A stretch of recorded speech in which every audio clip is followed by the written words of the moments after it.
Creatine is one of the most popular supplements among athletes and fitness enthusiasts, known for enhancing performance and building muscle. But amidst the buzz surrounding its benefits, a concerning question lingers: does creatine cause hair loss? If you've ever wondered whether your supplement routine might be contributing to thinning hair, you're not alone. This topic has sparked heated debates, fueled by a mix of scientific studies, personal anecdotes, and widespread myths. Is there any truth behind the claims that creatine leads to hair loss, or is it just another unfounded rumor? In this video, we'll dive into the science behind creatine, explore the origins of this hair loss concern, and separate fact from fiction. Before jumping to conclusions, let's first understand what creatine is and why it's such a staple in the fitness community. Make sure to stay until the end to find out all the best information, and remember, at Beyond Living, we provide the best information and actionable and functional guides for all facets of healthy living, vitality, and fitness. Also, check out the awesome products that are running exclusive, limited time deals just for our viewers here at Beyond Living in the description and in the top pinned comments that we recommend for all our viewers for vitality, healthy living, and fitness. Like, comment, and subscribe as it greatly helps the channel. Next, let's talk understanding creatine and how it works. Creatine is a naturally occurring compound found in our muscles and brain. It plays a crucial role in producing energy during high-intensity activities like sprinting or weightlifting.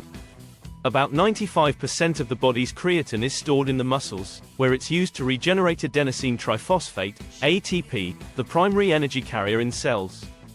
This process allows muscles to perform better and recover faster, which is why creatine supplements are so popular among athletes and bodybuilders. When you take creatine supplements, you're essentially boosting the amount of creatine in your muscles, allowing them to store more energy. This results in improved performance, greater strength, and often, noticeable muscle growth. Creatine is typically consumed in powder form, mixed with water or a sports drink, and is usually taken before or after workouts. What makes creatine particularly appealing is its extensive research backing. Numerous studies have shown that creatine supplementation can enhance physical performance, increase muscle mass, and improve recovery times, especially during short bursts of intense exercise. It's no wonder that creatine has become a go-to supplement for those looking to push their limits in the gym. But with popularity comes scrutiny. Despite its benefits, some people have raised concerns about creatine's potential side effects. One of the most persistent claims is that creatine causes hair loss. This idea stems from a study that linked creatine to increased levels of dihydrotestosterone, DHT, a hormone associated with male pattern baldness. But does this mean that creatine users are at risk of losing their hair? To answer this question, we need to dive deeper into where this myth started and examine the science behind it. Let's explore the origins of the creatine hair loss connection and see if there's any truth to the claim. What are your thoughts? Do you think creatine leads to hair loss? Comment below your thoughts. Now let's discuss the origin of the creatine hair loss myth. The concern about creatine and hair loss can be traced back to a study conducted in 2009 that caused quite a stir. In this study, researchers examined a group of rugby players who took creatine supplements over a 3-week period. The results showed a significant increase in their levels of dihydrotestosterone, DHT, a hormone derived from testosterone that plays a key role in the development of male characteristics. Why is this important?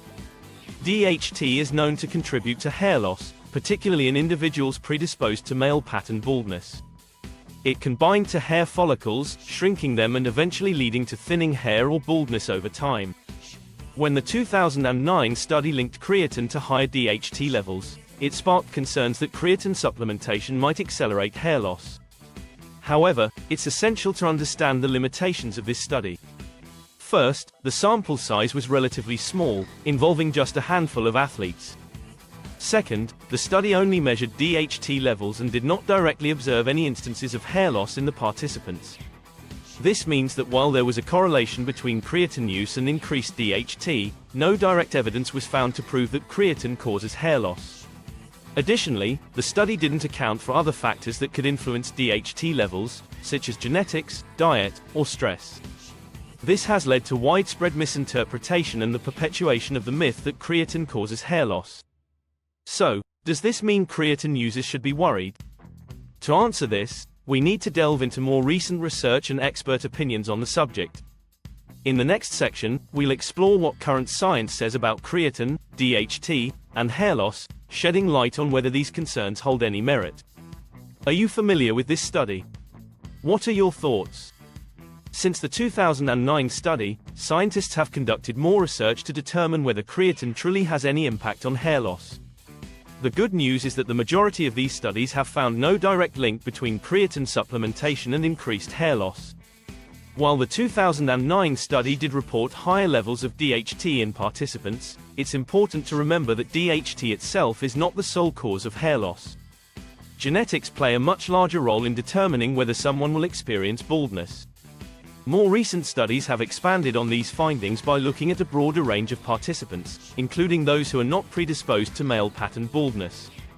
These studies generally show that creatine does not significantly increase DHT levels across the board, and certainly doesn't cause hair loss in most people.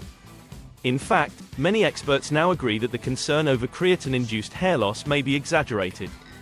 It's also crucial to note that DHT levels naturally fluctuate due to various factors, such as age, hormonal changes, and lifestyle. Just because creatine might slightly elevate DHT in some individuals doesn't mean it will lead to hair loss, especially if you're not genetically predisposed to it. Moreover, other factors like diet, stress, and overall health are much more influential when it comes to hair loss. If you're experiencing hair thinning, it's more likely due to these factors rather than your creatine use. So, should you be worried about using creatine? Based on the current evidence, the answer is likely no. In the next section, we'll separate the myths from the facts, helping you make informed decisions about your supplement routine without unnecessary fear. Therefore, when it comes to the question of whether creatine causes hair loss, it's easy to get caught up in myths and misinformation. One of the most common myths is that any increase in DHT automatically leads to hair loss. While DHT does play a role in male pattern baldness, the relationship between DHT levels and hair loss is far more complex than a simple cause and effect scenario. For starters, not everyone who has high levels of DHT will experience hair loss. Hair loss is primarily driven by genetics. If you're genetically predisposed to male pattern baldness, you might start losing hair regardless of whether you take creatine or not. On the other hand, if you don't have this genetic predisposition, minor fluctuations in DHT levels, such as those potentially caused by creatine, are unlikely to affect your hair. Another myth is that creatine directly causes hair loss. This misconception stems from the misinterpretation of scientific studies, as discussed earlier. The fact is, no study has definitively proven that creatine directly leads to hair loss. The 2009 study only showed a correlation between creatine and increased DHT, not a direct link to hair loss. Correlation does not imply causation, and this is a crucial distinction. Additionally, many other factors influence hair health, such as diet, stress, sleep quality, and overall health. These factors often have a more significant impact on hair loss than creatine ever could. By understanding these myths and recognizing the facts, you can make more informed decisions about your use of creatine. In the debate over creatine and hair loss, the evidence leans heavily towards myth rather than truth. While concerns stem from isolated studies, the broader scientific consensus shows no direct link between creatine and hair loss. Genetics, lifestyle, and other factors play a much larger role. If you're considering creatine, don't let unfounded fears hold you back. Focus on making informed decisions based on credible science. Consult with a healthcare professional if you have concerns, and remember, your fitness journey should be built on facts, not myths. Take control of your health today. Comment below your thoughts on this video and any suggestions we can create more content on. Thank you for watching.